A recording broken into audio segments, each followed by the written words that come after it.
Ladies and gentlemen, welcome to another episode of the Hot Tag. I am John the Madness Thompson here with my tag team partner. And I am Jake Ward, and we are ready to elbow drop each and every one of you.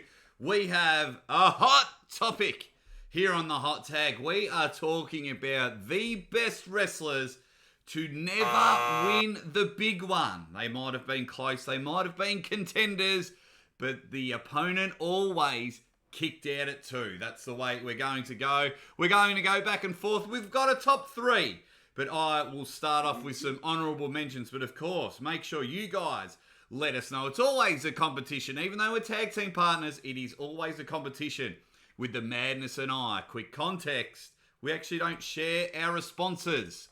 We like natural reactions and things like that. And just to show that we're just two weird pro wrestling fans that absolutely love it. But I want to start with an honourable mention.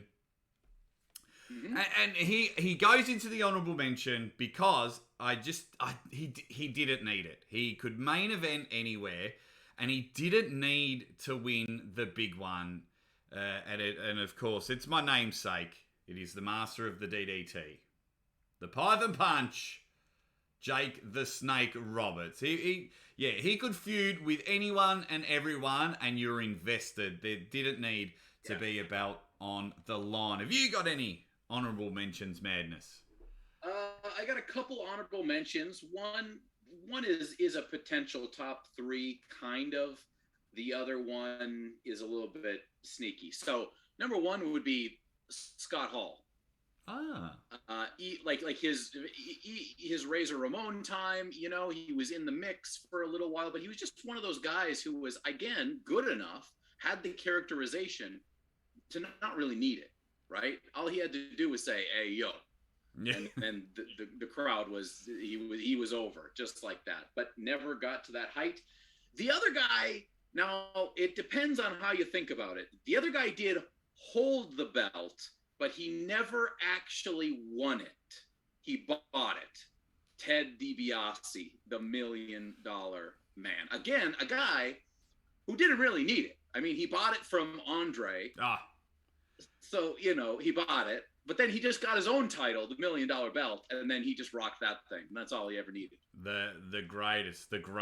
And so I'm going to kick it off. I do like those honourable mentions. I definitely really liked one of them. But we're going to start my pick, number 3, who I thought would be the perfect pick.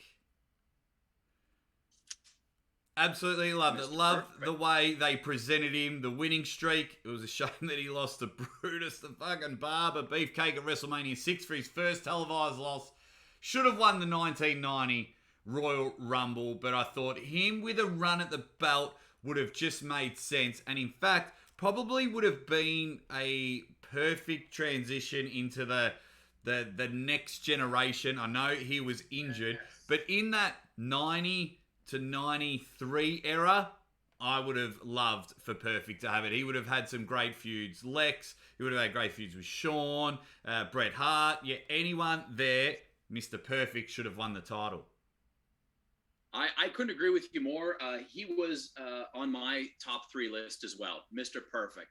The big thing I always wanted to see was when Flair came in with the big gold belt, and then he eventually was the champion. I always wanted to see those two feud. We got it kind of down the road in WCW, but I really would have liked to see their disillusion and then a big fight between those two for the belt.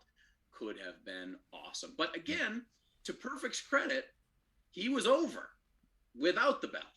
So, a lot of these guys, it's not because they got maybe, screwed over. It's just they did too damn good of a job with what they already had. Yeah, like you look at Hogan. Yeah, Hogan needs the belt. Yeah. Hogan needs it. Yeah, if you're stuck in the Hogan era, then that's just that you got paid a lot, but you were never winning the belt. Yeah. All right. So on our actual picks, we're 1 for 1. We have Mr. Perfect. Okay. My next guy that I'll bring up, the ravishing one, Rick Rude.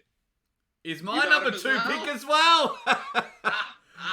is my number 2 pick as well. Absolutely loved everything. You sweat hogs, you fat, overweight piglet out there. I loved it. Loved going out there. It's one of my favourite finishes of all time at WrestleMania 5 when Bobby Heenan hooks it was so inventive for the time. Rick Rude, I believe, had it all. He had the look.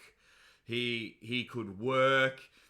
His finisher was effective. And I would have loved during that Ultimate Warrior era, even if it was a transition, from like a SummerSlam 90 to back to the Royal Rumble or something like that. Rick Rude could hold his own, and he looked believable. He was chiseled, and go back to the 89 pose down, and he's actually in better nick than the Warrior. Way better, way more shredded. I love Rick Rude. Yeah, I always loved Rick Rude. Rick Rude, for whatever reason, there were heels when I was younger that I got and heels that I didn't get. And Rick Rude, I got. I understood what Rick Rude was trying to do very, very early on before I realized even what wrestling was all about. And I just thought, man, this guy is so good to hate. Yeah. Right? You could have just ground it in, much like Dibiase in a lot of ways, where he was just there to grind your gears. And I would have loved to see him with even just a little couple, like 2 or 3 month run, and let him have a couple, a super pay-per-view event appearance here and there with it. Just never was in the cards. Yeah, very, very disappointing. He had like an international world title in WCW, but was that really a world title? It was kind of like, we don't want to take it off Flair, but we'll give you one and things like that. But speaking of one, I will go number 1 pick, and I have a bitter taste in your mouth that this is an honourable mention on your list. Madness has lost the plot. This was involved in the greatest storyline of all time. The referees were paid off. It was the plastic surgery. A referee ended up trying to look exactly like Earl Hebner, and it ended up creating the storyline because Honky Tonk Man didn't want to drop the IC title to Savage, so they promised Savage the WWF title at WrestleMania 4, and then to give Dibiase something, because he was promised the big gold belt. They gave him the $1 million belt. And this is number 1. By an airport runway. No one even comes close. And of course, we were very lucky enough to get the visual. And of course, people in the comments might go on a technicality, because I think for one house show, it says WWF champion Ted DiBiase. And I think he goes against Bam Bam Bigelow at a house show. Sure. But then he was stripped, and you can't buy the belt, and Andre calls it the tag team belt and things like that. But this madness, look at you. Can't look in the eye and say you're not the number 1 pick. I just, I just don't see him doing what this guy, my number 1 pick, could have done. Again, my number 1 pick is a guy who didn't need it. He didn't need it because he was so good everywhere else. So good in the ring. So good on the mic. And that's none other than Hot Rod, Roddy Piper. Oh, Hot Rod, Roddy Piper. Never got it. All the high-profile matches he was in for 30 years in the the mainstream and the high levels, doing stuff on WCW, doing stuff with WWF, and he just never hit it. He never hit it. But again, obviously a guy that really didn't need it, but I think a guy who was certainly deserving of it. Now I have to do my research, but if I remember rightly, you do get the visual, because I believe it was either just a regular match or a steel cage match 92. He was the IC title, and he battled Ric Flair, and there's a picture of him holding it as if he'd won, but it was like one of those. Same with like Owen Hart.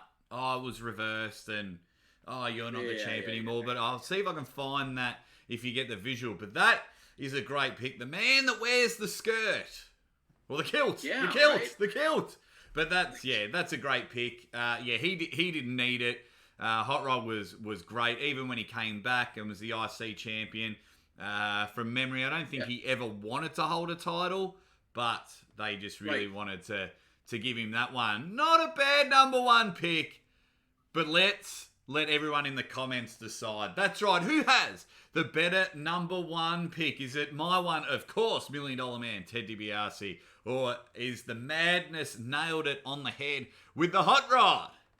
Rowdy, Roddy Piper. And of course, while you're there, guys, do everything that is the hot tag. Like, share, and subscribe. Everything, because we need to put on more wrestling shows. And of course, we will see you next time.